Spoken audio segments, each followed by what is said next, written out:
Hey guys, Matt Sauer here again with Different Mortgage. I just want to do a quick little video on should I buy a home or should I rent? That's always a big question. It's always a very specific answer based on each situation. This is kind of a general principle, but I think it's important to consider some of the benefits of home ownership that you don't get with renting. When you're owning versus renting, every payment that you make, a slice of ownership of equity comes into your pocket. With each payment, the principal gets paid down more and more and more until eventually, if you had like a 30-year fixed and you just paid it, in 30 years, that housing payment is gone. With renting, over time, rents just keep going up, and you have no equity, you just go into the landlord, and then there's no locking in the payment, protecting against inflation. It just keeps going with the market. So number one, you're building equity. Number two, within that, you're also protecting yourself against inflation of rising rents, which will happen over time. Another one that's important to consider is stability. With renting, they can raise your rent at some point. Maybe it raises it beyond what you're comfortable with. You don't want to stay there anymore. Maybe they decide they're going to sell the place and they just give you a notice and you got to move within 30 to 60 days. Which is challenging. And then versus owning, especially if you have a family, you might want a little bit more stability where you're just like, hey, as long as I make my payment, no one is going to tell me to leave. I don't have to go anywhere as long as I want to, and you could stay there for as long as you want. So that's a huge benefit, just creating that stability. And going along with that, typically when you have a rental, there's not a lot of remodeling and a lot of things you're going to do to make it your own and put money into someone else's property.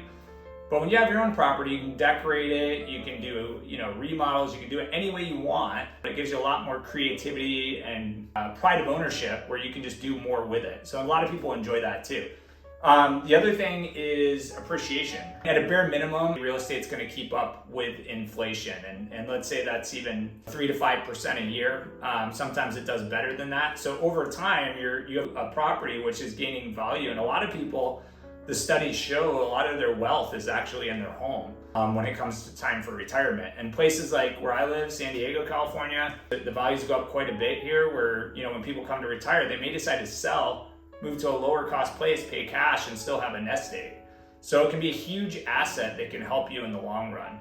The reasons that you buy, those are a few of them, but it's important to remember that I would look at it as a long-term vehicle. And some of the things I've kind of learned along the way is they say it all the time in the stock market, it's not timing the market, it's time in the market. If you are long enough in the market, pretty much you'll always win with real estate. I went through the last crash in 2008. I owned properties before that I bought just before that crash, which was like, wow, they dropped over 50%.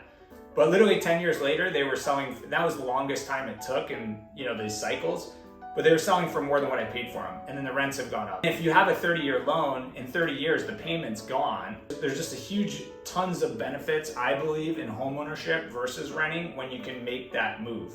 Now, the trade-offs may be like, hey, you don't get to live necessarily in the area you want, but you're gonna have an asset that's gonna build value and wealth for your family. Those are some of the things to consider when comparing them. And again, I don't wanna be too general where it makes sense for everyone because it doesn't always. So it's good to seek a mortgage advisor, talk to somebody that knows what's going on, and really look at your situation. And if you're not ready, making a plan to get there. One little trick I'll give you if you are renting and you're thinking about buying, once you know what that payment is, take it for a test drive. Let's say you're renting for $2,000. If you bought, it'd be $3,500. Well, start making that extra $1,500 payment into a savings so you can see if you can get used to that. That's a good way to test drive it so you're not feeling overwhelmed once you actually make the decision. And then one last thing, there are tax benefits too. Mortgage interest, property taxes are tax deductible, which again, none of your rent is tax deductible. You want to talk to a CPA and your mortgage advisor when you look at your payment because for a lot of people, if they're going to get these additional tax write-offs, it's like they got to factor that into how much they're actually paying. I'd love to help you if you ever need any personalized advice. Just feel free to reach out. Been doing it for 20 years, owned a lot of properties, and kind of know just strategy ins and outs, and just always love to help and teach people and educate them so they can be set up for success. So if you like the content, please subscribe to my channel. Good luck, and hopefully we'll talk to you in the future. Take care. God bless.